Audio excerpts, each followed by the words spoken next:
This week on Back to the Movies, we're talking Good Luck Chuck. Yes, listener, you heard me correctly. This is not a late April Fool's Day prank. We are talking about the film Good Luck Chuck. It's Pamela Anderson's breast implants. So you're hoping that some sick dude will buy these? Some sick dude already did.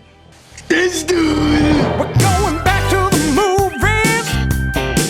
We're going back to the movies. We're going back to the movies. We're going back to the movies. Hell.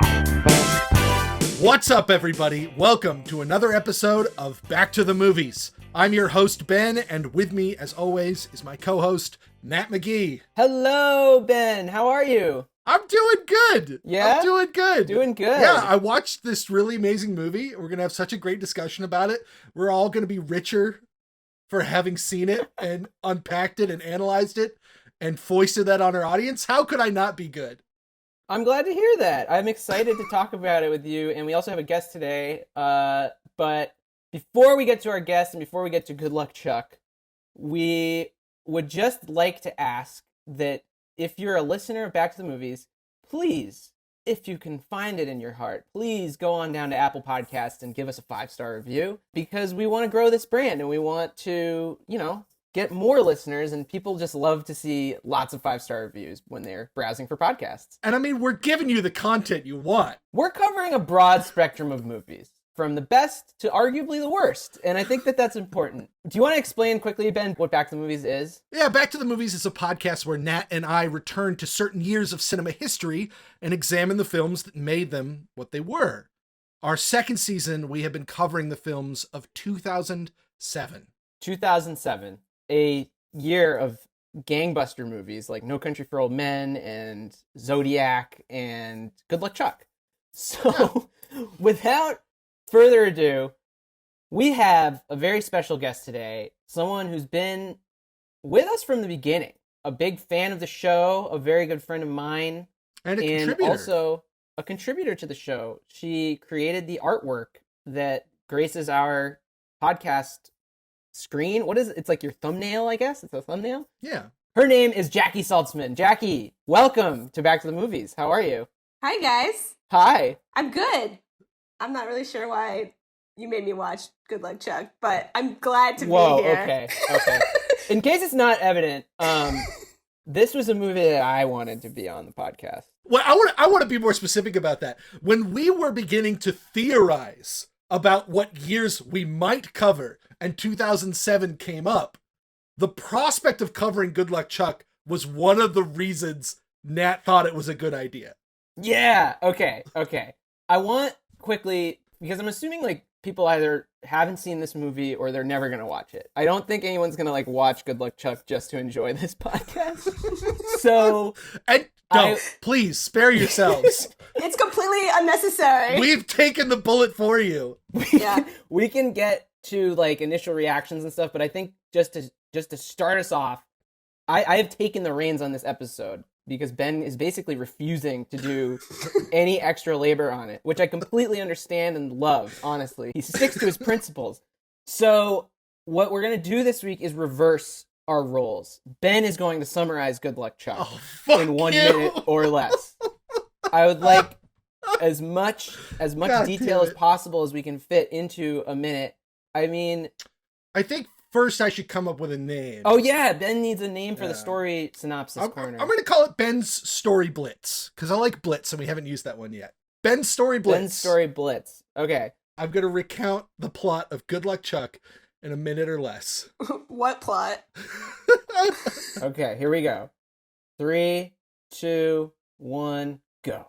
At a child's birthday party, a young man named Charlie, not Chuck, never referred to as Chuck in the entire film, is playing 7 Minutes in Heaven with a goth girl and refuses her advances because they're like fucking children, so it's gross.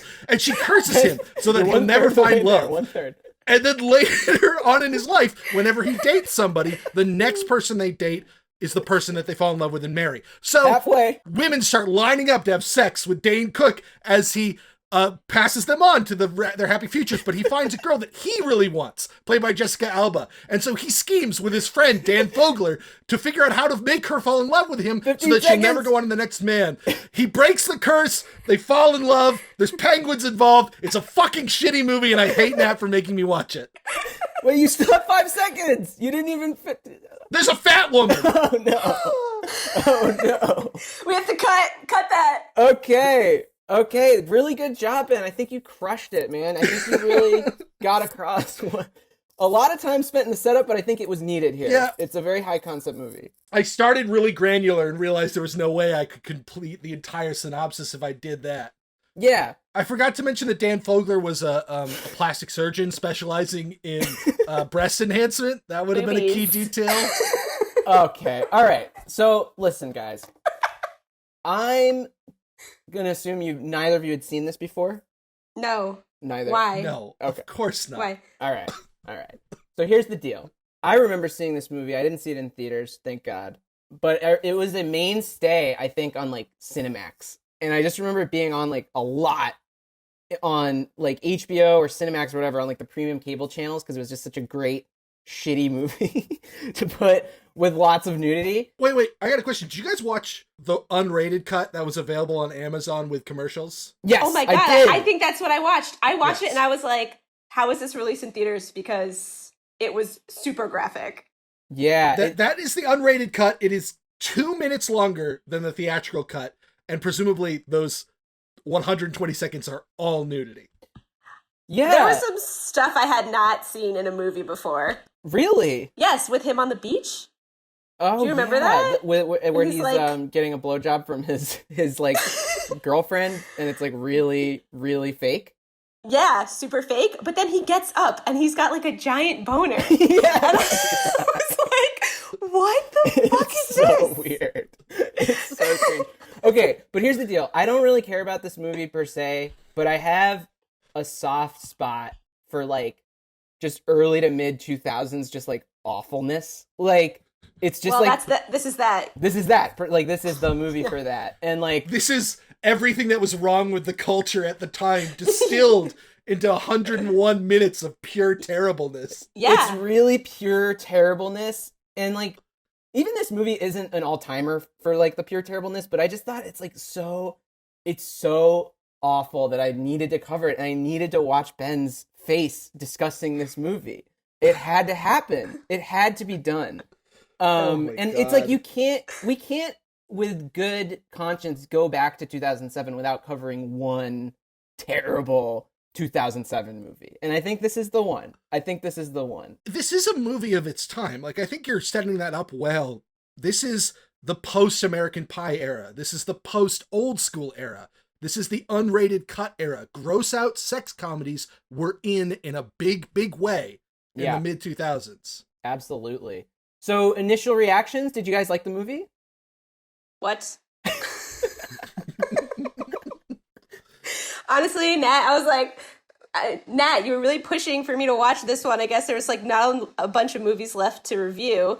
And I was just like, did I do something to Nat? Did I like not at all. Did I piss Nat off and now he's making me watch Good Luck Chuck? No, I think was it true pain to watch this for you guys? Like it was just like agony? Because like there's movies I'd much rather not watch than this one. Like I can at least appreciate the cringe here. It was agony, it was cringy. I guess the worst part of it for me was it wasn't even like a good bad movie. No, it's a bad movie. It's a forgettable bad movie. It's so forgettable that I watched it like 2 days ago and I can barely remember what happened. Which epitomizes what I'm talking about. Like if it was a good bad movie, then it wouldn't be right for what I'm trying to accomplish here. That's true. I have a vision, you know. I'm with you. I get it. I think the pain I felt watching this film is one of the worst movie watching experiences I've had. Because unlike something like Transformers or Teenage Mutant Ninja Turtles or, you know, other examples of films that we've watched that I have greatly disliked, this film was entirely empty. There was no substance. There was no merit. There was nothing to latch onto, and nobody cared about this movie. Not me Yeah. watching it, not anybody who saw it in 2007, not anybody who was making this movie gave a shit about it. Like, this was just pure commerce. And bad commerce at that. Like, it was such a waste of time. I'm gonna challenge you on that, Ben. I have the backstory to the movie, okay? And there are Oh, people wow. out there who care. I swear to God, there are. Are you talking about people who care? Are you talking about, like, Mark Helfrich, the I'm talking about director, Mark Helfrich. who's Brett Ratner's editor? Like, I don't give a fuck what he thinks he wants to make as a movie. He has no credibility. Are you talking about the writer, Josh Stolberg, whose other writing credits include Piranha 3D?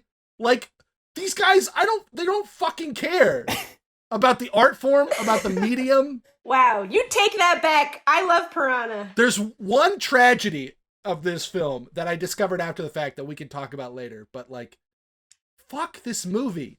This movie is vile. It's boring. It's ugly. It's stupid. It's mean. To say I hated it is like beyond the point. It's just like a fucking waste of space, and my life is poorer for having seen it. The movie is a vampire. And by the time I was finished watching it, I felt like it had sucked a little life out of me. Wow. I love it. That's why we're here, man. Just for what you just did. Hell yeah. All right, let's get into Nat's Book Report Corner. Yeah, that's right. Nat's Book Report Corner.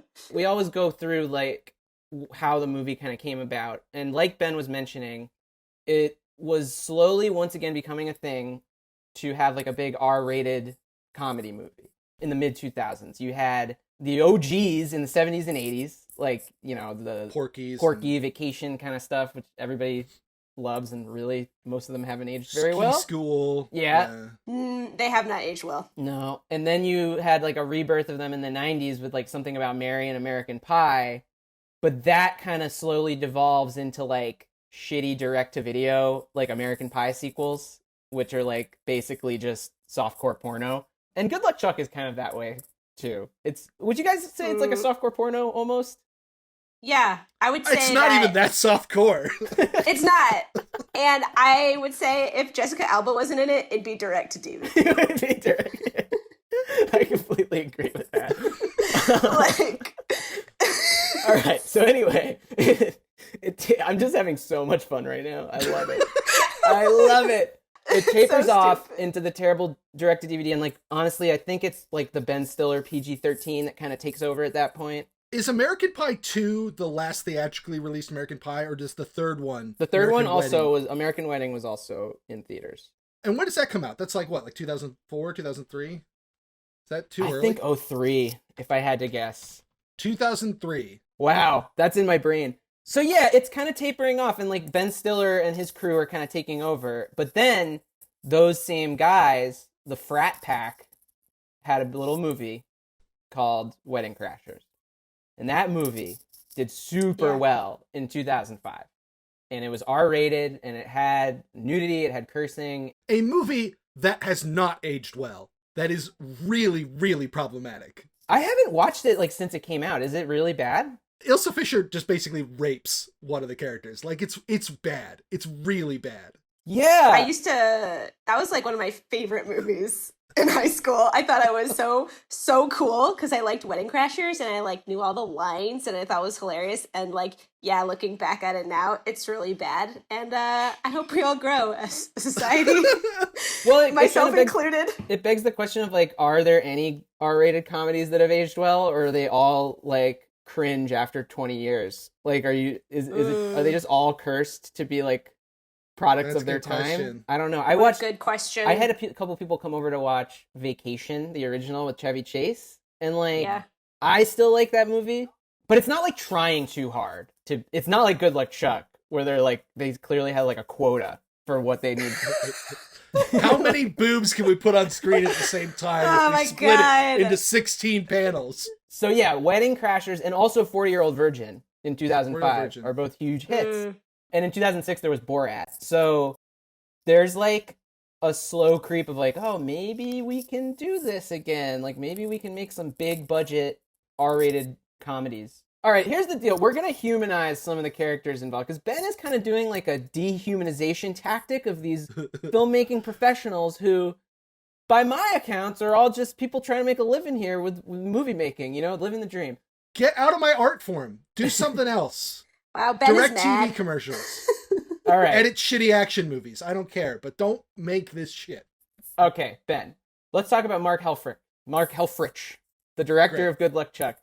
His only major directing credit is Good Luck Chuck. He was one and done. He didn't do any other movies. He came to Hollywood in the late 70s and the early 80s, got a job as a production assistant, and he ended up hanging out with the assistant editors and the editors for whatever movies they were working on. He got a job at that place. He ended up cutting a trailer, and then he became an editor. His first major editing credit was a movie called Revenge of the Ninja in 1983. And over the years, he's just been a successful Hollywood editor, which is a cool job. He's edited all of the following masterpieces. He edited Predator. I wanted to pause on that one because we also mentioned the other editor on Predator on an earlier episode. Oh, who was Predator that? had two editors. The other one was John F. Link, who edited Hard to Kill, the Steven Seagal movie. And we posited that all the good stuff in that movie was John F. Link's contributions to it. Or maybe Mark Helfrich. Who knows? Well, but Link has a much stronger resume of action films. Interesting. Than Helfrich does. Yeah, Helfrich, he kind of goes all over the place. He did Stone Cold, which is a movie that I really liked. It's like an early 90s stupid action movie. He edited Showgirls, which is another contender for like worst movie of all time. He was a Brett Ratner editor. He did Rush Hour 1 and 2. He edited Scary Movie. So I'm just going through his IMDb. Notably, he edited Honey, which also stars Jessica Alba. That was her big breakout. Yeah, but we're going to get to Jalbs in a minute. He did, and he's also editing the new Jumanji movies. So he's very rich, I'm sure, and successful. And he's had a long, successful career as a Hollywood editor. So he's doing something right. As a hack. As a working editor, man. I mean, what do you want from him? He's pumping out the entertainment. He didn't edit Good Luck Chuck. He insisted that there always be an editor for a movie and that the director shouldn't get their hands on the footage because he likes to have like multiple perspectives, which I agree with. I think that's a good tactic. I think it's a good thing to like get a little perspective. Do you guys agree with that? Have a separate editor for your work? Yeah. Totally. I would generally tend to agree, although the directors who do edit their own films usually do a pretty good job. I'm thinking of like the Coens and Robert Rodriguez. I had a question. Yeah? I was wondering like how he got this project in his hands. Oh, I have that info for you. Okay, I'm very interested. I'm ready to share. Jackie, this was the story he was always dying to tell. Since he was a can't young wait. man keeping his diary, he would write out the screenplay for Good Luck Chuck. Like everyone else in Hollywood, Mark always wanted to direct. He found the original script for Good Luck Chuck. He found it sitting in a dumpster outside a movie studio. But originally it was a sweet PG-13 rom-com. It was a more like Mandy Moore kind of movie. Yeah. I would have enjoyed that. Yeah, but he decided that he wanted to make it R-rated. In his pitch to the executives, he had a book in his possession called The 1001 Dirtiest Words Ever. And he told them, I want to take this book as a guide for how to make the movie R-rated. And that is the inspiration for Good Luck Chuck. Great humanizing, Nat. My opinion of him has completely turned around. Oh He's one of the great God. cinematic artists. Move over Stanley Kubrick. Move over Jean Renoir. Move over Steven Spielberg. Get the fuck out of here. Yeah. Mark Helfrich is the greatest film director of all time. He had a book with dirty words in it. With dirty words. So it's like very, very juvenile, very adolescent. And I find this hilarious just because of how stupid it is. I think it's perfect for a season on 2007. You know, we can't pretend like 2007 is this like city on a hill, genius time for culture. Like this is your 99% right here in 2007. I mean, you have this, and then you have No Country for Old Men. It's just like, I'm confused about this year.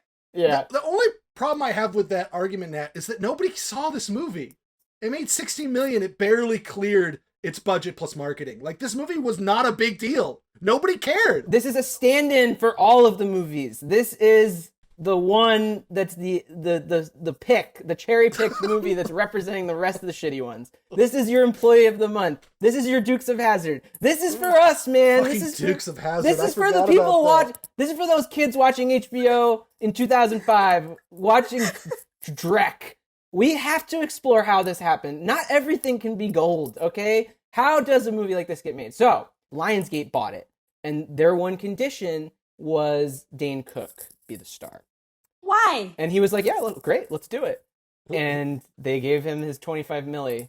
One more fun fact, Mark Helfrich was entitled, when you do a movie deal, they like give you deals where they're like, you're going to get 3 test screenings that you can take. So he did the first test screening, and the audience went nuts. They loved it. They thought it was the funniest movie they had ever seen. The executives were patting Mark on the back at the screening. We have a hit. We have the next Wedding Crashers. Congratulations. He decided to not use his free 2 other test screenings. He was just like, I'm good. The cut is locked. Let's take it to the cinemas.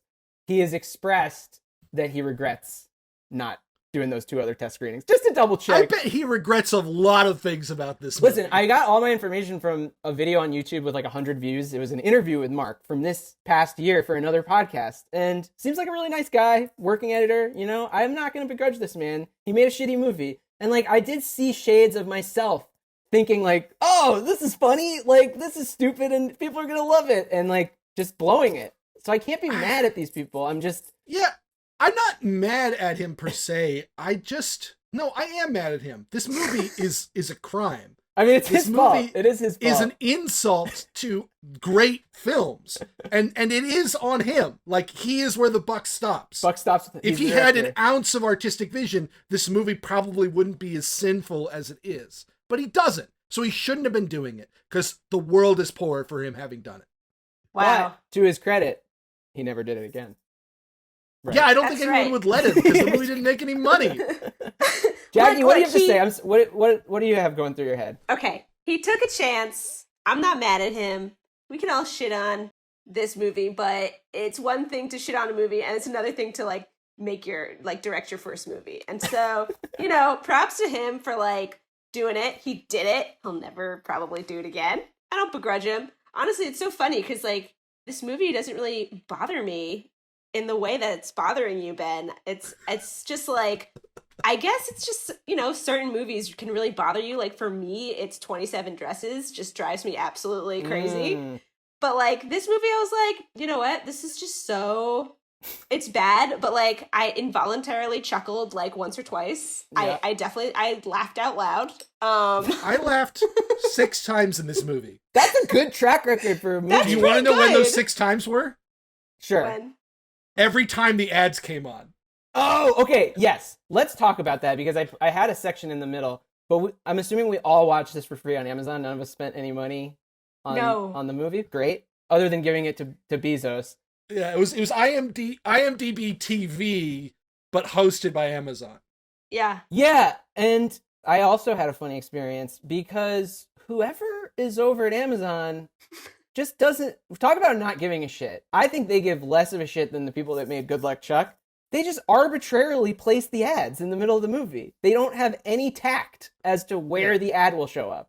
They're No. usually at the end of a scene, but not like at the exact end, like not in the frame split between one scene and the other, like 2 or 3 seconds before the end of a scene. So someone will have just finished their last line of dialogue for the scene, and then the ad will come on all of a sudden. Yeah. And then the ad will end, and we'll get the last 3 seconds that lead out of that scene into the next one.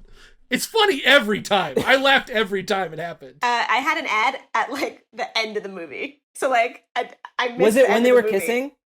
When they got their I tongues don't- stuck together? Yes. Yeah. Yes. I got one during the post-credit scene with Dan Fogler, and I was like, fuck it, I'm Yes. done. I turned it off. I don't you even know what missed- happened You in that missed scene. the last Yeah. scene? I Yeah. missed it too. The last scene is iconic. You guys didn't see it? Oh, Yeah, because there was an ad. oh my god. Yeah, I was fucking done, You missed man. the The most movie was talked over. about part of The the credits movie. started to roll. No. Post credits. This is 2007, man. One thing that I want to say about like the technical aspects of this movie was like it would randomly cut to the ad with like no indication that an ad was starting. and you would just see the ad and think it was another shot in the movie. I know. Because this movie, the photography in this movie is horrendous. It's so bad. It's just really flat. It's really boring. It's flat and square, and the camera never moves or does anything interesting, and everyone's always filmed at a 3/4 shot or a close-up, and like nothing interesting ever happens visually. Yeah. So you can't tell the difference between this and an ad for like laundry detergent. But the best one that I got was as they kiss at the end and they get their tongues stuck together, it cut to literally a Hummer commercial. The electric Hummer? Yeah, with the meteor Hummer. It's like the Hummer comes out of the sky and hits the earth as a meteor, and it looked like it was part of Good Luck Chuck, and it looked like a meteor killed them. It was the most amazing thing ever. I was like, whoa, I totally didn't remember this meteor killing everyone scene. This is great. But then I realized it was an ad. So really funny. But like, dude, Amazon, Ben, you're offended by this movie. I'm more offended by what Amazon is doing to movies. Because they're doing this to good movies too, I'm sure. But again, this is IMDb TV. But IMDb is owned by Amazon. Yeah, right. But like, so IMDb TV is like a separate streaming service that is a free streaming service that's ad supported. There's lots of companies that do that. Pluto, Tubi. Like, Amazon's not the only one. I'm not offended by the ads. And Prime doesn't do that. Listen, I'm not offended by the fact that they're putting ads in the middle of movies. I understand that. I grew up on that. I'm offended by the zero effort put into the presentation of the shit. Like, find someone to just put the ad in the right spot. What are they doing? They don't care. It's all done by a computer algorithm.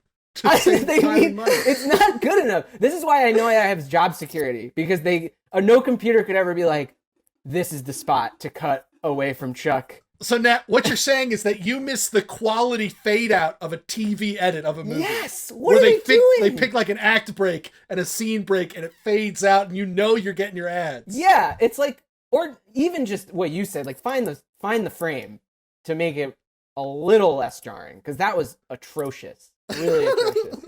I mean, I was almost expecting like a fade out. Like, it just felt appropriate for this movie. Like, I felt like I was watching it on TV. But like, you guys realize like little kids are watching Good Luck Chuck, and they're seeing this and they're thinking this is what movies are. Like, they are gonna lose their appreciation for cinema because this is where they're putting the level of quality in the presentation. If they had seen Good Luck Chuck without the ads, they wouldn't have lost their appreciation. Yeah, I don't know what child is watching this. You guys are seeing the forest for the trees, okay? I thought you guys loved movies for good or for worse.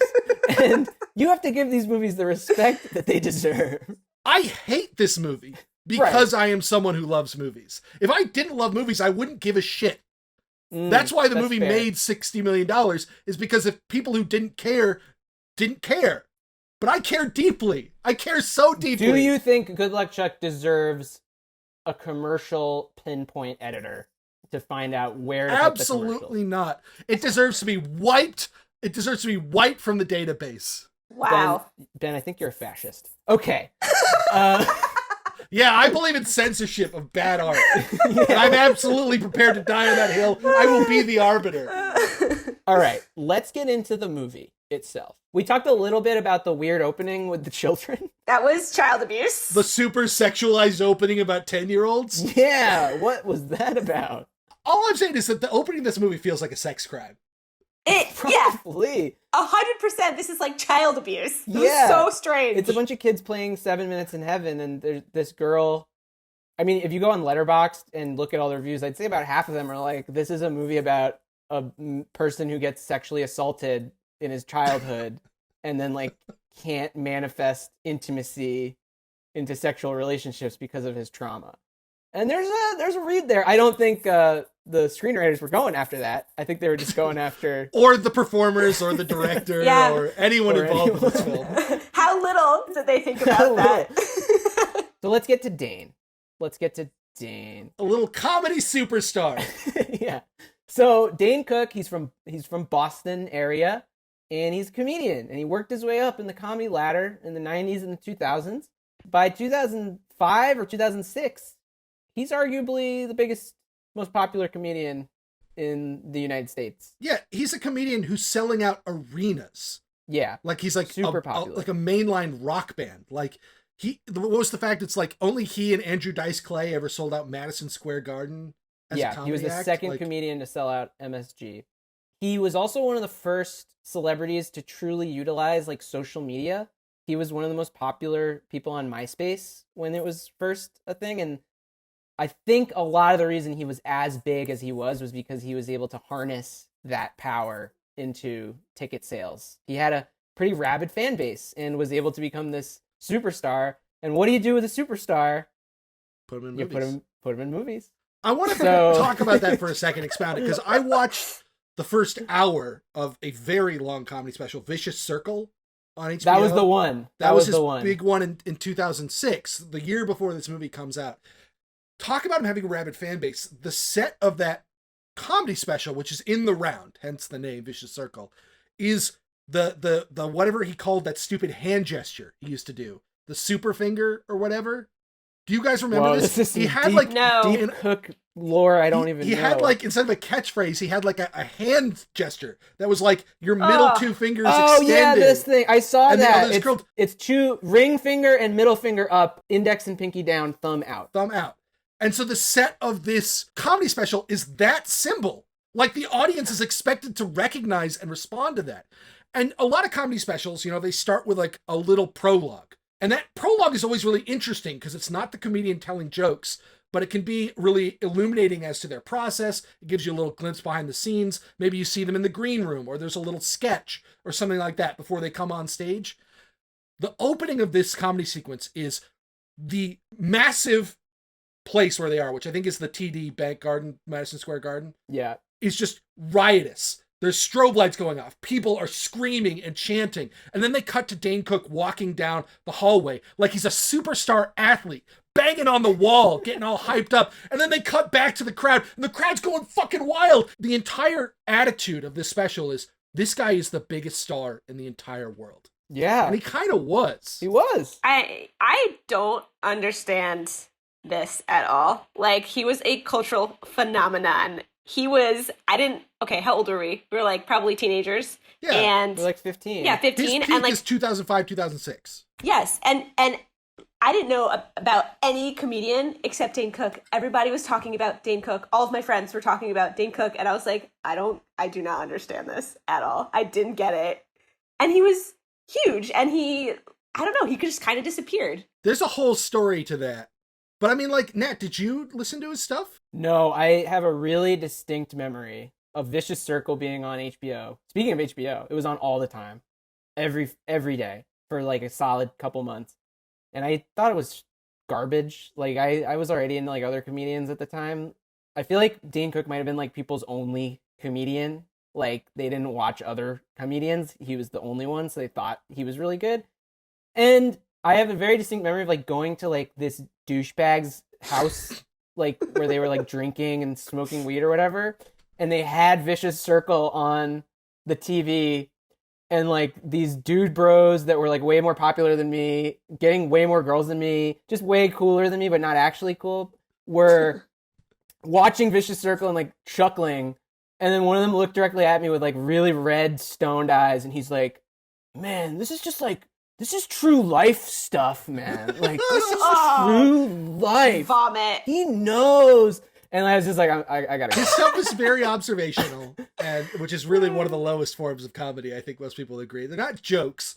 They're just like, there's some character work. There's a lot of physical stuff. He's very active. Yeah, on he's stage. a High spectacle. energy. He Yeah. tells really long stories and just flails around. And like, I watched a couple clips, and like, he's likable, and he is like charismatic, and he's good at captivating. He plays a the massive crowd crowd. really well. I was kind of into Dane Cook, not 2006, 2007, but a little bit earlier.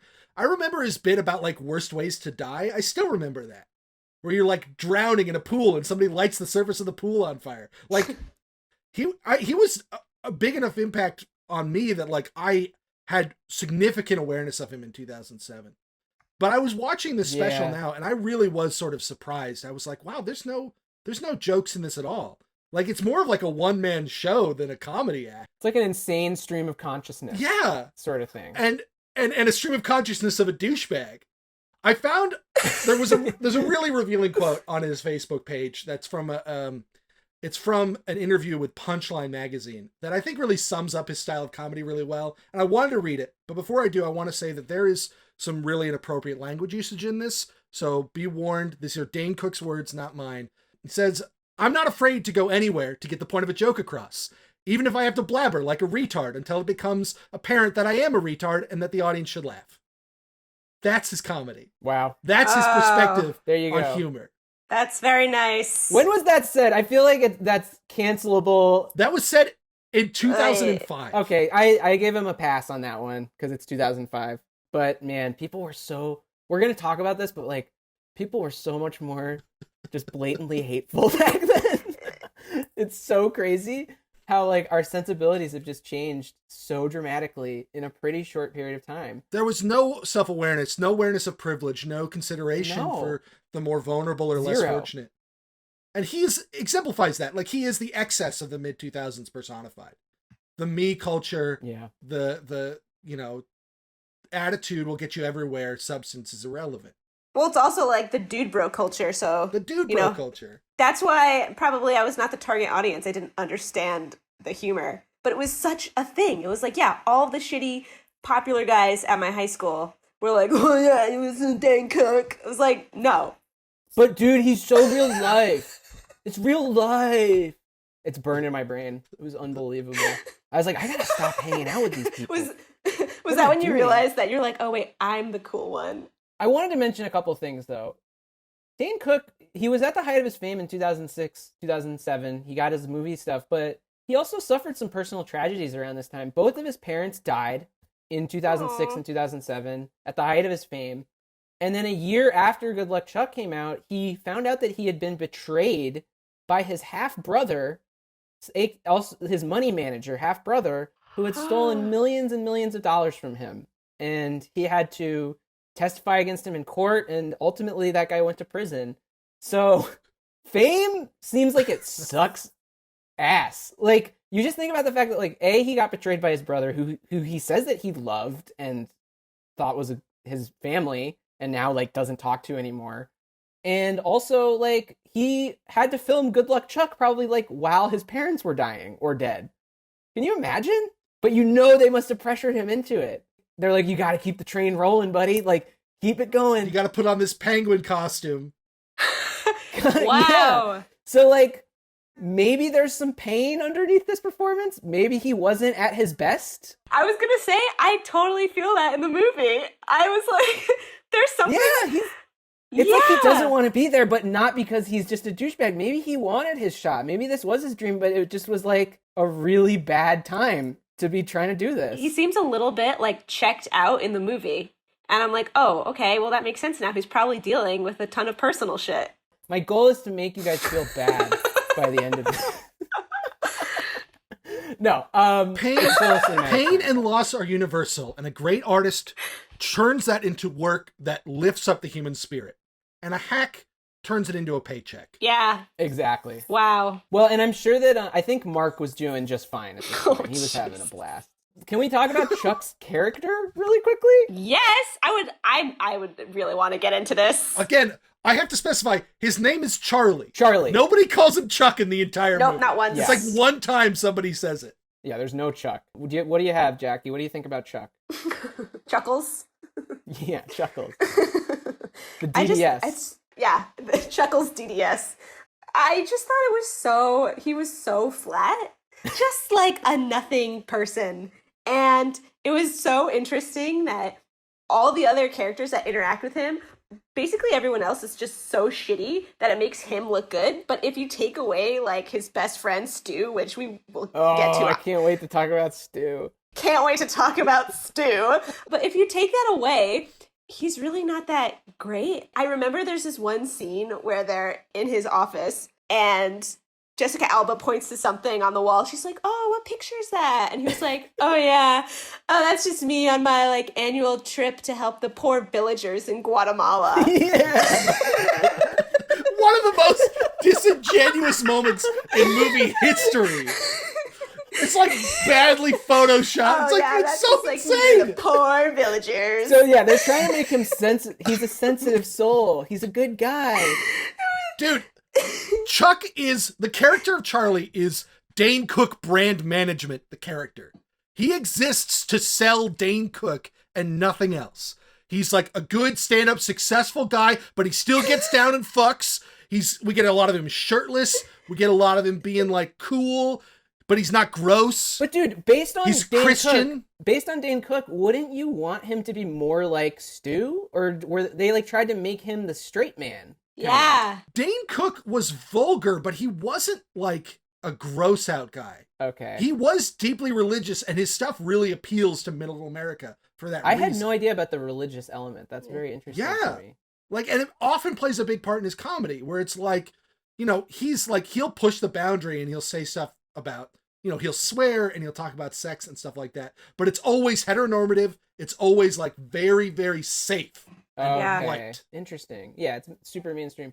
In terms of his acting, he's like, I love our pain angle. I feel like he was feeling some pain, but he is kind of like douching through the whole movie. He just floats into the scenes like with a shitty grin on his face. Wearing his acid wash t-shirt. Yeah, his cargo shorts. Dane Cook loves acid wash everything. It's terrible. And the hair.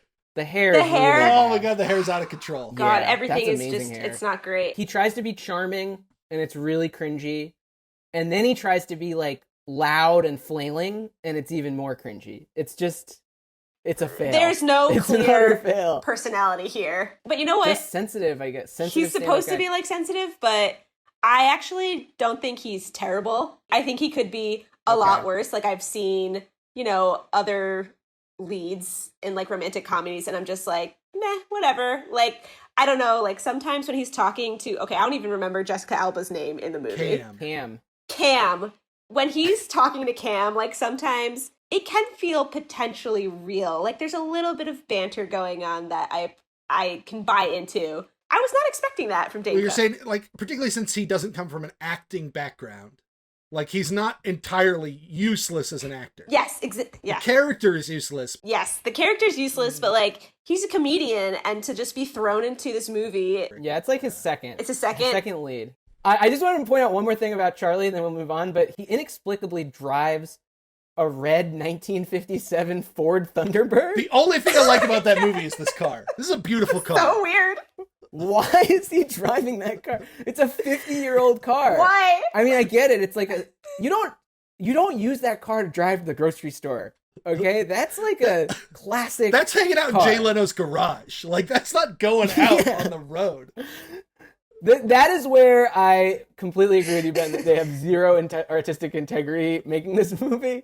They're like, what car should he drive? And they're just like, I don't know. What if he drove a Thunderbird? Like, Jackie, you reminded me of something, and I did want to sort of briefly touch on it, which is this weird second act turn where he goes from being like super composed and maintained to being absolutely manic for like 5 minutes. It's so fast, this arc where he gets obsessive about Cam and does all of these horrific things to try he doesn't and woo want her. Cam to get another man. He's afraid that the hex will work its magic. What I wanted to say about this sequence, which we'll get back to, I guess, later, but this movie, one of the things that makes it so horrible is that, like, it doesn't find a groove and stick to it. You can't get numb to it. It keeps evolving in the ways that it's terrible or cringy or uncomfortable, so that just when you think you've got a handle on it, it swerves and becomes bad again. It was so strange when he gets into that whole, like, there's just those couple of scenes where he's becoming manic. And I was like, if you are vibing so great with Cam, then why don't you just tell her about the hex? She knows about the hex. She's asked. She said to him, they like can't just have a conversation about it. Yeah, that would take care of, you know, I don't know, 15 minutes I need back in my life. It's really one of the worst screenplays of all time in terms of just no thought put into any So of bad. the, like, intricacies of what's going on. Let's please move on to talk about the standout character in this movie, who's the next person introduced. Dan Fogler as Stu, the plastic surgeon. And of course he's named Stu. What else would that character be named? This character is impressive to me in how. And honestly, I think one of the top reasons that I wanted to watch this movie, because I do remember him and just how god awful he is. He's the worst human ever created in art, in anyone's mind. It's just like the writing combined with what Fogler was trying to accomplish. He's just the most reprehensible person I've ever seen in my life. And it's kind of beautiful in a way, just how dedicated they were to creating the worst person. So Fogler, he's like a big comedy actor. My assumption is his process in a film is to go as big as he can and let the director rein him in, like, so that they can find the medium, so that he's always pushing, but the director kind of like finds what the right tone is for the movie. I don't think Mark Halford was doing that in this film. I think Dan was just out there going like, more, and Mark was like, yeah, that's funny. Listen, Mark Halford, he's spent his entire life in an editing room, Ben. He doesn't know how to manage these big personalities. When Dan Fogler comes at him at 100 miles an hour, Mark can't rein him in. He doesn't know how. He's just friends with a computer. Okay? I relate to this guy. It's so insane. He is so obsessed with sex, but in like the least sexual way possible. It's just like sex as a word on paper, I guess. He doesn't actually have sex. He just talks about it all the time. What is he doing? He's a plastic surgeon, Nat, so he gets to stare at boobs all day. Right, that's his and character. that's not and not in a weird way. Definitely not weird. He's totally a professional. You definitely. What is it called when they take away malpractice? Malpractice. No.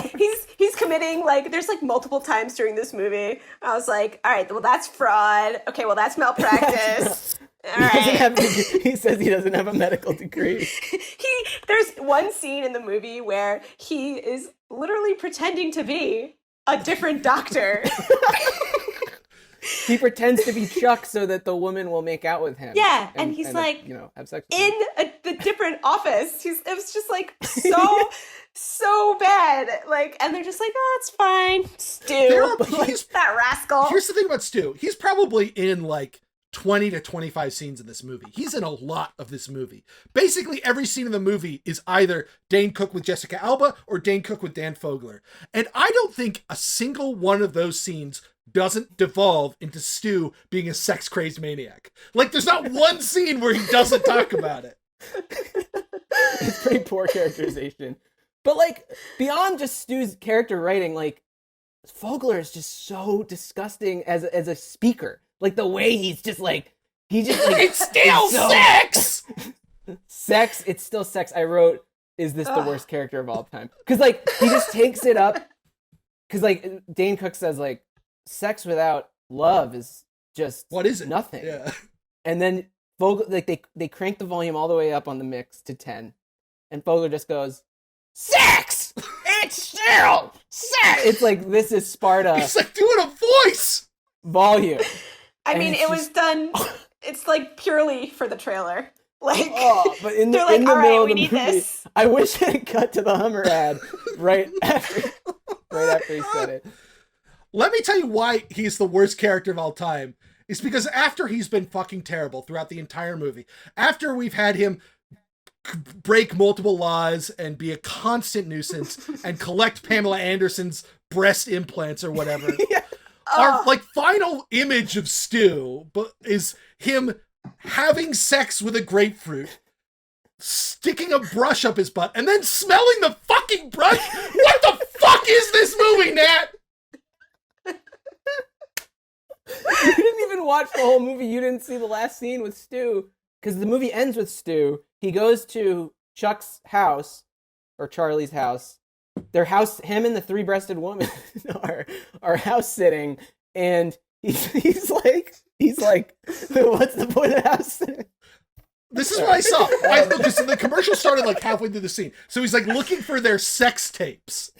You also, all listeners have to understand, I'm only laughing this hard because of Benjamin Hain. I am not laughing because of the movie. That it's mostly because of Benjamin Hain. No, so he goes to the house to house sit because they're in Antarctica as their honeymoon. And he's like, what's the point of house sitting without digging around the house for sex tapes? And that's the end of the movie. he invades Charlie's privacy to find sex tapes, and he does. But you didn't see it, so you don't even know. I wanted to mention the Hummer. Stu drives a Hummer, which is the H2. It is the douchiest car ever created. It gets 10 city, 13 highway, which is the same mileage as a It's the same mileage as a U-Haul truck. 13 highway is insane. This movie is a real smorgasbord of 2007 cars because you've also got Jessica Alba driving the Prius 2, which is only like 3 or 4 years old at that point. Like, that's a new car. Let's talk about Jessica Alba.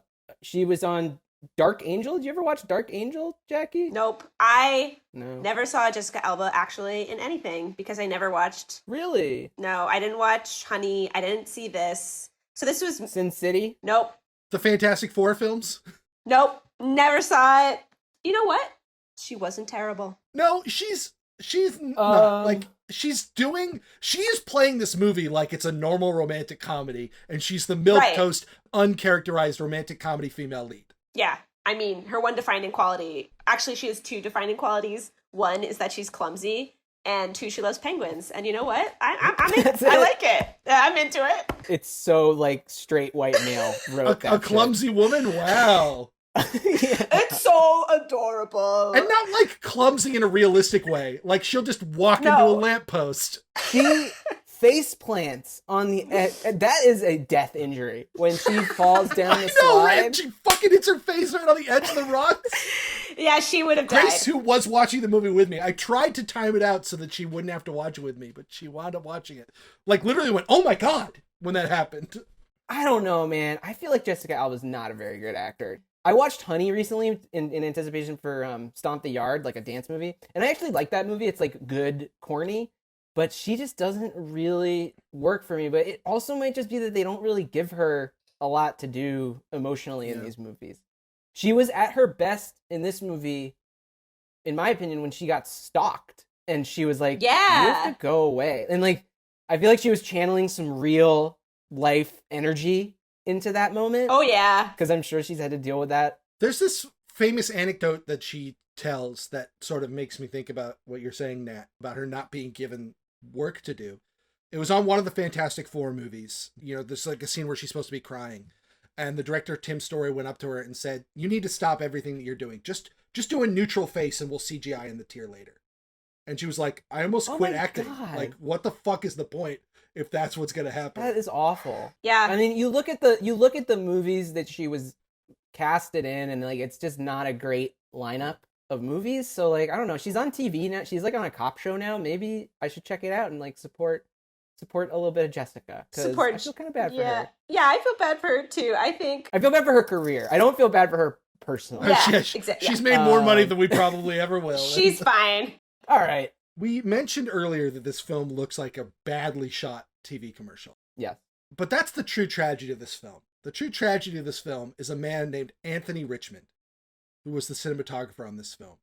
Anthony Richmond was one of the great British cinematographers.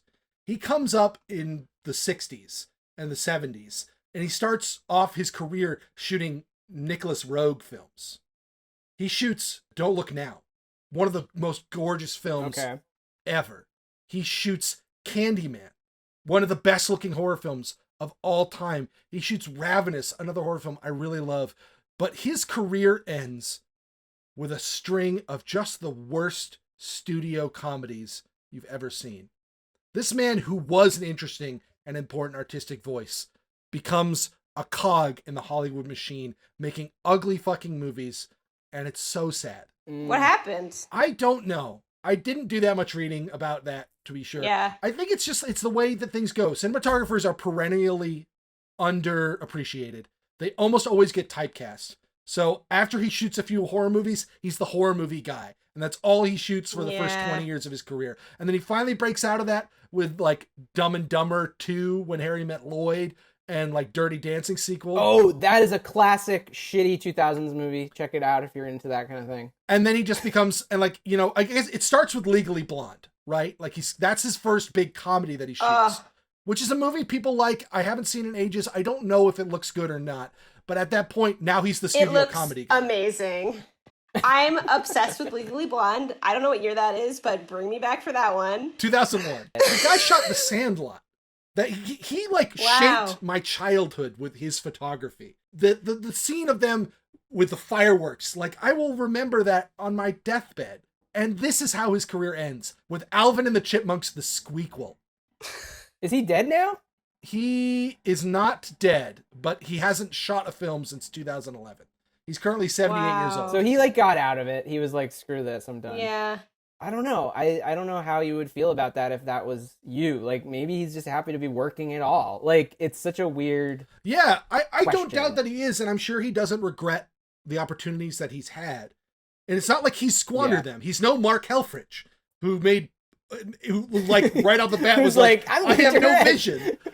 But what makes me sad is Here's that... my book of 1,001 dirty words. What makes me sad is that presumably the opportunities dried up. That the true artists weren't calling him on the phone, and these were the jobs he had to take. Maybe this is what he wanted to do. Maybe he liked the easy paycheck, and I'm giving him too much credit. Yeah, who knows? But the guy who shot the films that he shot strikes me as somebody who has vision, and it was squandered by an industry that didn't appreciate it. Jackie, was there anything you wanted to talk about? I have my talking points, but I don't want to get in the way of anything. I do, but are we gonna... You want to talk about Lonnie Ross as like the most useless stoner character of all time, who like only exists because there needs to be a stoner? I was just Let's do about that. to touch on that. I had a couple of things. Yeah, Joe, the stoner. I really liked Joe the Stoner. Did you? You really liked Joe the stoner? I like that actor. I don't know his name. Lonnie Ross. I just think he's endearing, and I was like, in the maybe 3 minutes of dialogue that he had, I was more interested in his story than I ever was in Dane Cook's. I was like, As the Lord of the Penguins? yeah, I would love to see a romantic comedy about him, and It would be better. honestly, I've got a soft spot for Lonnie Ross because he's so good in the early seasons of 30 Rock as like the Jimmy Fallon stand-in. Like that's what I know him from, and he's really well utilized there.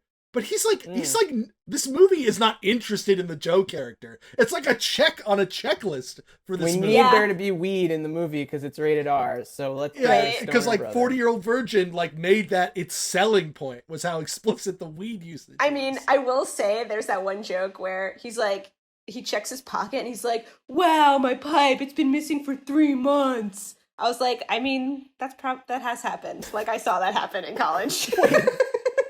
I wanted to ask you guys, like, is it no longer... Was it ever funny to just have a character that's, like, just a pothead?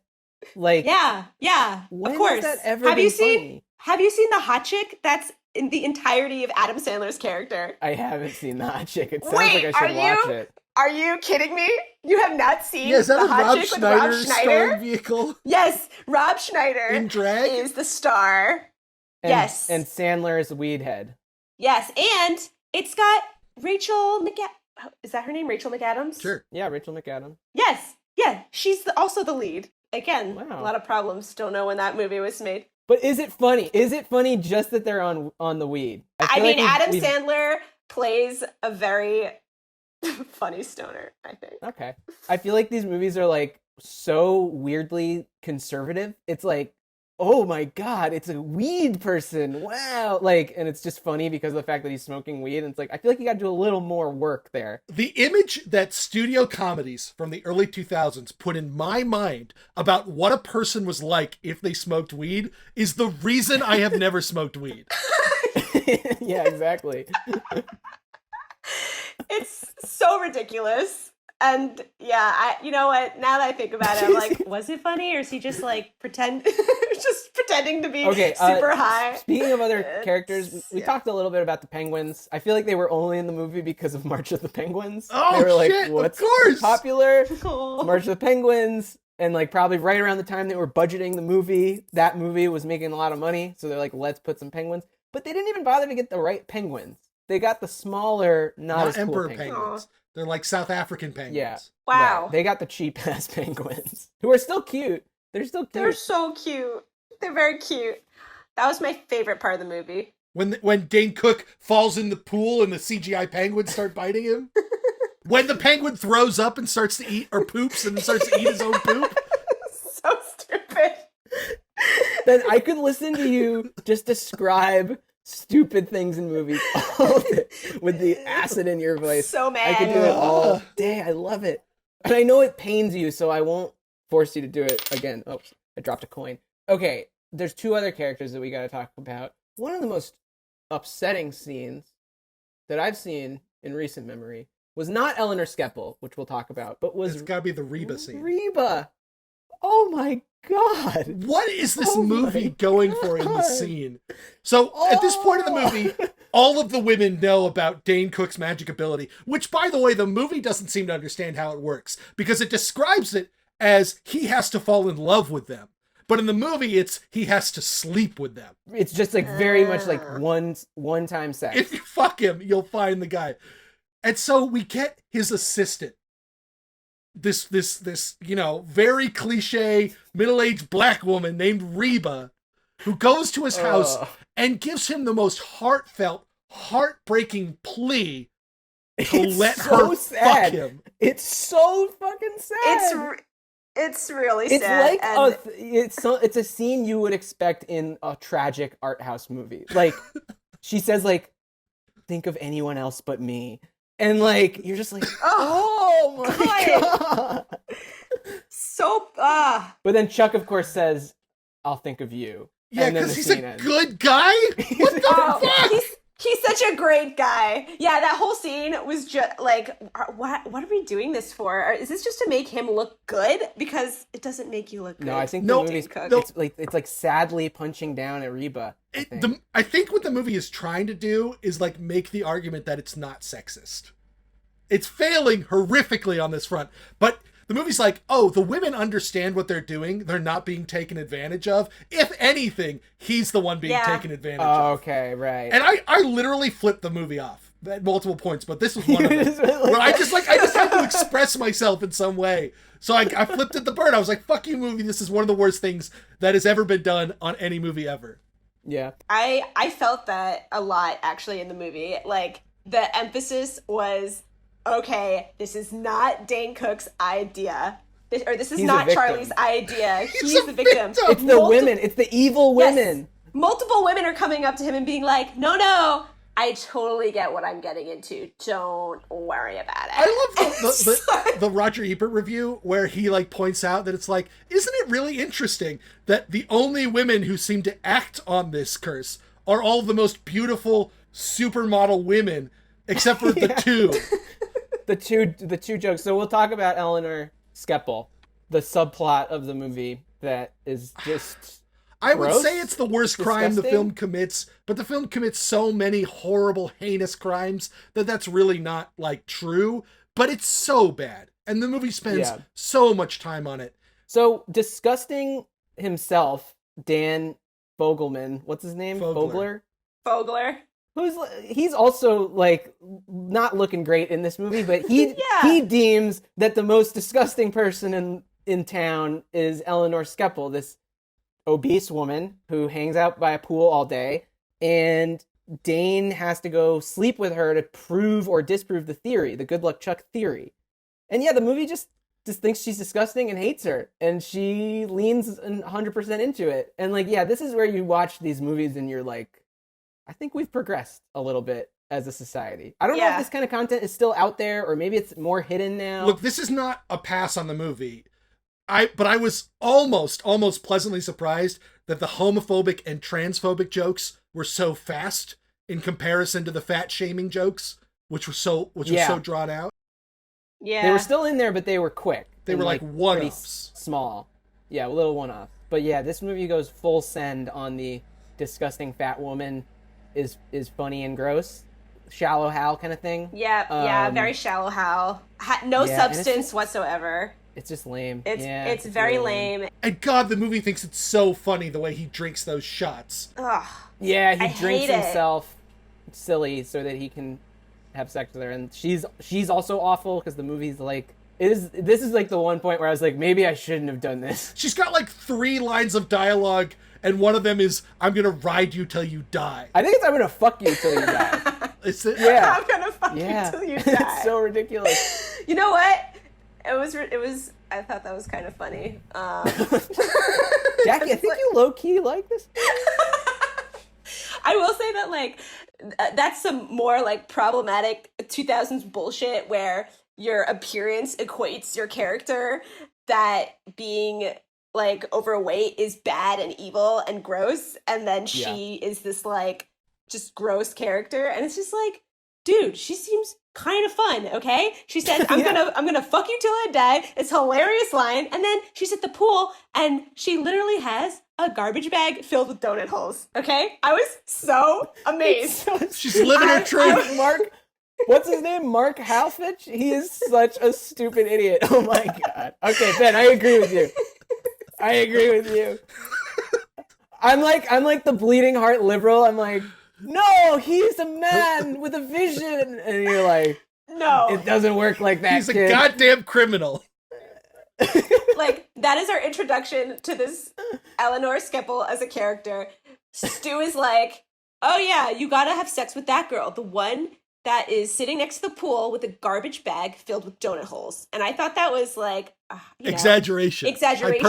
Hyperbole. And then they pan the camera, and I was just like, wow, this is fucking awesome. There's literally a black garbage bag, like a big one, like a 30 or 40 gallon bag that you put in your outdoor garbage can full of donut holes. I love that so much. I was like, It really is like they went through the script once and just didn't change anything. It reeks of like privilege, of just like, we got this, it's gonna be fun. Like no self-reflection whatsoever. No. It's like, yeah, this will be good. It's like when you make a movie when you're 14 years old and you just do it and it's bad. Exactly. But they had millions of dollars. But you know what? She seems chill, and Dane Cook is boring, so that's what I have to say about that. The movie can't leave her alone though, because they keep bringing her back to be punched down on. Because like next Stu has to sleep with her, and then Dane Cook finds out that the curse hasn't been broken by seeing her on the television. Like the movie is just, it won't let up. Yeah. It just can't let go of Eleanor. I had two more things I wanted to just quickly touch base on. Is one of them the montage? Yes, it is. That was like the reason we were here. the failed physical comedy. There's so much like pratfalls in this movie, and it just doesn't ever make you laugh. And I was like curious if you had like a formula, Ben, to like why physical comedy works and like why it doesn't, and why it's just awful in this movie. Yes, I actually do. Physical comedy works when it's about contrasting a high-class character with a low-class situation.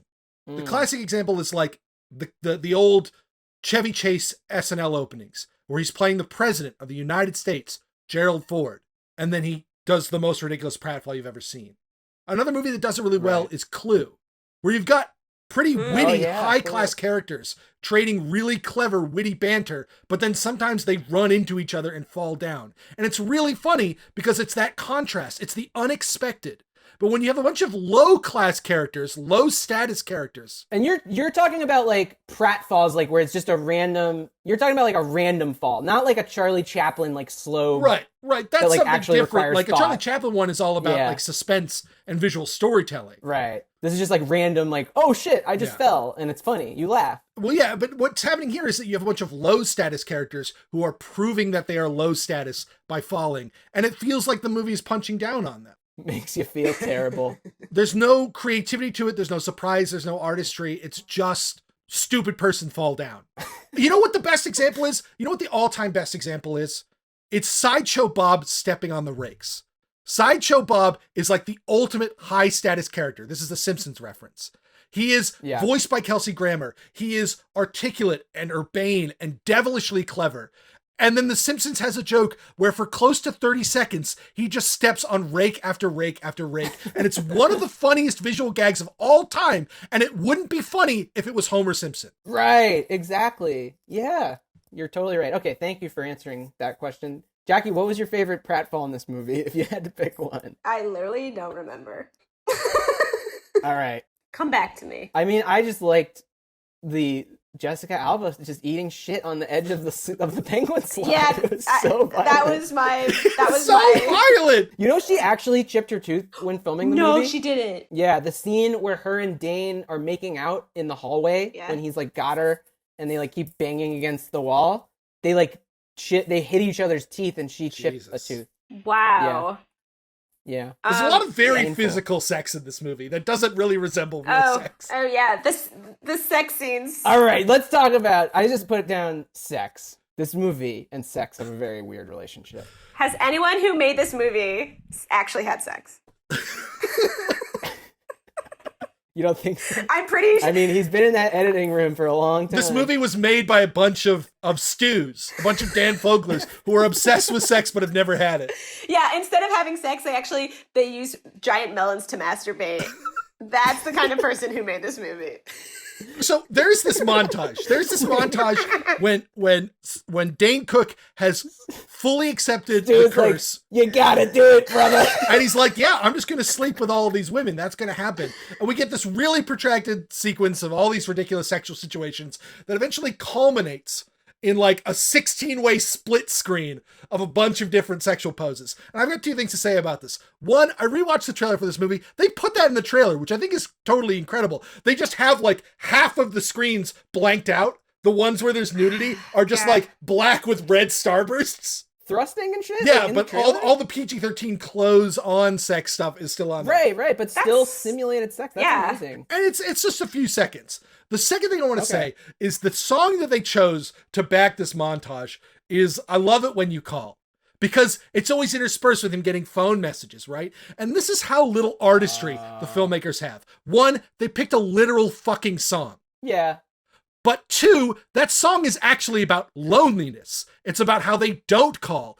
And to get around that, they just blank out the sections of the song where they talk about how they're not calling. So the song is cut, so it's like, and I love it when you call, and then it's just the instruments. It's so fucking dumb. But you could argue that he is lonely, but they cut out the loneliness. Because that's my favorite thing about that montage is the fact that they don't know what sex actually is, but then also like the stupid positions that they put are like not real. It's just dumb, and it's not funny either. Like that's the whole thing. It's like the movie is supposed to be sexy and funny, and it's not sexy or funny. Like it's amazing that they managed to do that. They missed both targets. Why? They missed them wide. You know what my favorite part of that scene is? Is how he handles all the women like they're just a sack of potatoes. It looks like he doesn't know how to like hold a person. It's just so strange. Behind the scenes fact, they filmed those scenes. They filmed one a day at the end of shooting. So they would film a scene and then it'd be like, Dane, it's time to go. We have another girl and we're going to film another sex scene, which is everything we learned in film school about like filming sex scenes. It's like really precious. Clear the and, set, skeleton crew, be really sensitive, take your time. Now there's like intimacy coaches that will come to sets and like, help people kind of get comfortable with it. Because it's hard. Right. It's hard. Get comfortable to make things. And, it's for the actor's benefit to help them do it. But then it's also for the movie because it'll feel more real and it'll feel sexy. But if you just quickly film a sex scene, if we go so 15 bad. minutes longer, we're gonna have to pay everyone overtime. So let's get in and get out. So bad. So that's how they did that scene, and I think that's what kind of gives it that just true awfulness. It's just truly awful. But like, what really strikes me and what I remembered the most was his, I think the worst face I've ever seen a movie character do when he realizes what's happening and that there's no love in any of this, and he like kind of does like a lemon face while he's thrusting. It's like a sad, pouty lemon like face, a sour, and it is just burned into my brain. It's just so Gross. cringy. It's the cringiest cinema moment of all time, and I love it. I was just gonna say, talking about this movie as being like Dane Cook brand management, a lot of these scenes seem designed to show off like how physically fit Dane Cook is. compared to your average comedian. We're gonna make Dane a star, a big star. We're going to show his abs. We're going to put him in really like acrobatic poses. He's going to be shirtless all the time. Yeah, he's shirtless a lot in this movie unnecessarily. What did they want him to be? Who was their guiding star? Was it Chevy Chase in like 1983? Chevy Chase, Who was never never hot. played a character like this. Eddie Murphy? I guess, yeah. Eddie Murphy's a good one because Eddie Murphy had sex appeal. Like he had charisma. He had raw. Yeah. Well, Eddie Murphy's hot. Okay, Dane Cook is like, I didn't really know what was going on. Are you supposed to be the leading man who's going to come in and save the day? Or are you like the sensitive, lovable? I don't know. It was just like it was weird. I think he realized pretty quickly, like, this isn't happening because he didn't really make any movies after Well, yeah, we could talk about that as like his fallout. I don't know that it's so much his choice. A lot of stuff happens in really short order shortly after this film. The first is none of his movies make a lot of money. Employee of the Month is a lukewarm reception. This movie doesn't make a lot of money. Mr. Brooks and Dan in Real Life, two of his other big films this year, aren't major hits either. And so he's not a box office draw. Yeah. And then his comedy starts coming under fire. There's claims of joke stealing and plagiarism that start to hound him in the next couple of years. And then he makes a really bad joke about the movie theater shooting at Aurora that gets him basically canceled. And then it's kind of over for him. Like, people just don't care. In the last couple of years, he's tried to stage a comeback, but, you know, I don't think his comedy plays nothing like well where now. he's at. He still has a fan base, though. He still can, like, sell out comedy Yeah, clubs. he can sell at the Improv. He can't sell at Madison Square Garden anymore. Yeah, I don't know. I watched an interview with him, and he just talked about how, like, after dealing with the shit with his brother stealing all of his money and, like, kind of taking a little more control of his life, he like he made a decision that like, I'm not gonna work on shit that I don't want to work on. And like, I don't know, we're just spitballing here, but like, I could see him just getting really pressured into like making shitloads of money, becoming a movie star. I could just see that machine being like, you're so famous, the movie will definitely be a hit and it'll increase your brand or whatever. So I don't know. I'm curious if he not wanted anymore. it. I feel like it's not happening for him anymore, especially now. Cookasants? Dane Cookasants? Season 4? Tarantino's going to cast him in an upcoming movie as a sleazeball rapist, and it'll be great for him. Oh no! Have you seen him recently? He looks weird. He looks like Norm Macdonald or He Adam does. Carolla now. He looks a lot like Norm Macdonald. Also his girlfriend is 20. Yeah. Nice. Oh my god. Jesus Christ. All right, that's pretty much it. We kind of talked. The only other thing I had was the patriarchy and misogyny and punching down, but I feel like we kind of covered a lot of that already. I mean, I feel like that's a whole other episode, and that's just not as fun. Yeah, exactly. It's just we want to keep it light here. Can of worms. Let's just say it's there. It is there. Yeah. Can I just say my favorite scene in the film? Yes. I really want you guys to go back and check this out. Okay, so there's a scene where Charlie and Cam, they're hanging out on the couch and they're eating chips, and you just see like a Fritos bag on the table. And then right next to the Fritos bag is a cheese doodle. I just feel like that says everything about this movie. Wait, you noticed a blooper? They didn't have the right chips? Yeah. Jackie, I want you to know I noticed this too. And it's a scene between Dan Fogler and Dane Cook. And they're like sitting on the couch talking about sex, because that's all they were talking about. And he's eating Fritos, and there's a cheese doodle on the coffee table. And I also was like, I mean, at that point I was like, I can't even care about this movie anymore. But that just sent me over the edge. I loved it so much. Wow, that's awesome. I love that. Yeah. All right. Let's talk about box office and legacy. I did the research, Ben. I took it over. Great. Box office #2 on its opening weekend in late September with 13.6 million. Got crushed by Resident Evil Extinction by $10 million. Is that the third Resident Evil movie? The third Resident Evil. Crushed it. It was #1 in the UK, though. So there you go. It went on to gross 35 mil domestic and 24 foreign. And in terms of the legacy, it was named Worst Film of the Year by Mark Kermode. And like Ben was talking about, the 1-star review from Ebert, the movie is potty-mouthed and brain damaged. Wait. I want to read the final sentence of his review because it's really good. Hold on. I have that as well. There is a word for this movie. and that word is ick. He's the voice of our generation of film critics.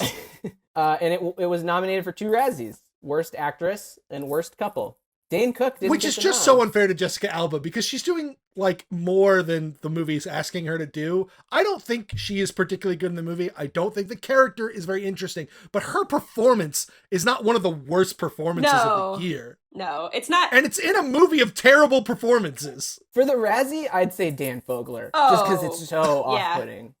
But It's so Dan Fogler, bad. like, you know, he kind of went on to have a pretty great career. He's had a very successful career. I think he is like the 3rd or 4th most beloved chubby curly-haired character actor of his generation. no you know, like longer he's chubby. getting roles. He lost a ton of weight. Yeah. This role that he plays is what the Razzies should aspire to, like, highlight. It shouldn't be, like, the actual worst performance. Because obviously you could just have a movie where somebody just mumbles and they suck. But, like, this is what the Razzies should be about. Just, like, offensively terrible performances that are still require craftsmanship. It's like purposefully making like the worst hamburger of all time or something, or like the least effective toilet that you could use. Like, how do you, it's not just a bad toilet, it's like the worst toilet scientifically possible. And I feel like Fogler kind of did that here. I have 2007 tech. There's a lot of it in this movie. The one that I chose to highlight was the classic Xbox 360 headset. Dude, I was hoping that's what you were going to say. When Cook is depressed and Yeah. Fogler shows up with his new 3-breasted fiance. He's playing a video game about a giant penguin destroying a city. Which one, I kind of want to play that game. I sort of wish it existed. But 2, why is he wearing the headset? It's clearly a single player game and the sound is coming through the speakers of his TV. So what the fuck is the headset doing? It could be an He was interactive. online. Yeah, he was online. Online mode. Yeah. I don't know. But yeah, that's a classic. That's like the original online gaming headset. That was a pack-in right there, that headset. Yeah. Ben or Jackie, do you have any themes, 2007 themes that you want to talk about? Ben, nothing? This movie does not deserve that kind of analysis. I gave this movie my 101 minutes, and I've now given it another hour and 45. I wasn't going to spend time thinking about how this film reflects on the year 2007. It's vacuous and terrible. So all of the parts of society that were vacuous and terrible in 2007 are reflected in it. But it doesn't tell us anything informative or interesting about that time or about the art form at that time. It's just disposable garbage. Wow. All right, I'm going to make my sad Charlie face while he's thrusting at the end of the sex montage. No. I will say. I'm really sad that you said that. I'm really sad that you said that. Jackie, what do you got? I will say that the themes of this movie is that this movie is just trying to be Wedding Crashers. It's a combo. It's a combo of like all the movies of this time period that just were not funny, and they take all of the worst parts of that and put it together. And I will say talking about this movie has been way more fun than actually watching it. Has it been sort of cathartic? Good, that's what I was like aiming it's for. therapy. That's what I was aiming for. Yeah. Well, hey, and we don't know if Ben somehow manages to rise up and start his regime, he'll delete Down it with from the bad existence. films. So we could. I will wipe it from the databanks of history. Oh my god. I had one theme, just so you know. Quagmire.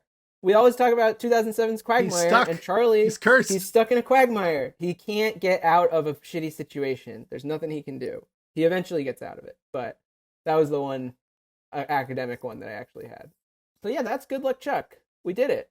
Thanks again, guys. Thanks for being troopers and coming with me on this journey. I think we will find an audience for this episode, and they will appreciate what we've done here, which is not just shitting on Good Luck Chuck, but really like trying to understand, To contextualize it. Exactly. In the words of the great Pixar character Anton Ego, bad reviews are fun to write and to read. Like, if I really didn't want to shit on this movie, I wouldn't have done this episode. I wouldn't have agreed to it. Yeah, we're all in control of our own destinies, and I appreciate that you guys brought your destinies here with me. So, Anytime. thanks again, Jackie. We got to do this. I promise you right now, you'll come back for a good You know movie. How about what? You that? know what? I'm going to change my tune here a little bit. First of all, I want to thank you guys. This is great. Can I shamelessly self-promote myself? Do it. I was just gonna give you the opportunity. Cool. Yes, I'm please. taking it. You can find me on Instagram at Jackie Saltzman, or you can visit me at my website, which is jackiesaltzman.cargo.site. And you can see all my... Wait, what was that? My Dot what? Cargo. Dot cargo. Cargo, like the Cargo. shorts Dane Cook wears in this movie, because it's 2007. That's exactly right, Ben.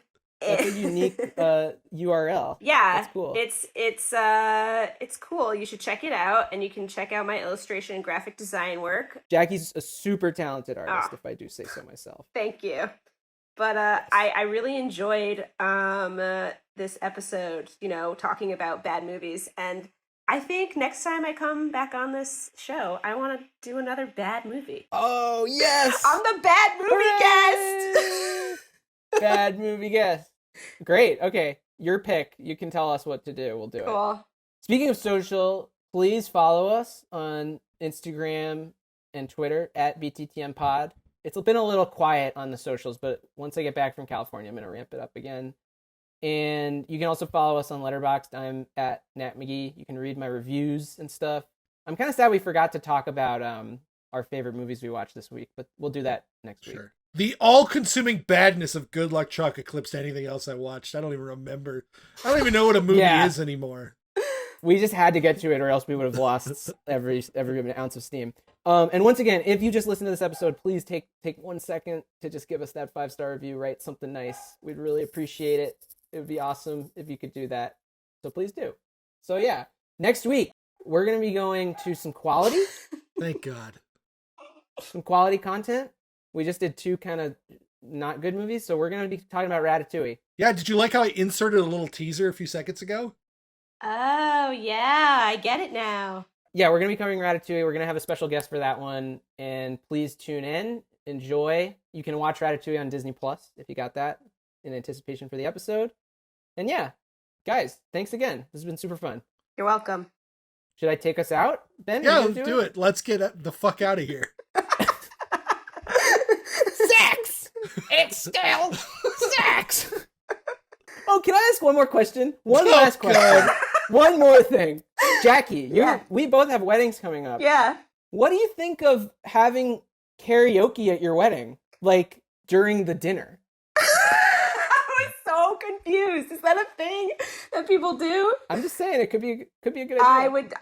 I mean, it looks kind of fun, and I would have it definitely at my wedding. I think you should think about it. I think you should have it. Oh, and Ben's got a wedding coming up too. I'm sorry. Oh! I totally ignored your wedding. We all 3 of us have weddings coming up. Ben, I really apologize. Ben, karaoke at the wedding? Sure. No, I don't know. No. Okay, for Back to the Movies, Look, I'm here's Nat. a fun fact that most people know. Oh. Karaoke, Japanese, right? It means empty orchestra. Whoa. The word karaoke is more profound and interesting than the entirety of the film Good Luck Chuck. That's my Wow. closing thought. Ben is in a rage That's awesome. blackout, I think, right now. Okay, for Back to the Movies, I'm Nat. And I'm Ben, and we'll see you next week when we go back to the movies. Woo! Does this even Oh, qualify as having gone back to the movies? Dude, we went back. Yeah, but this wasn't a movie. This was a relaxed episode. Yeah, this was a low stakes. I was really chill. I'm going to make a lot of friends and fans. Okay, that's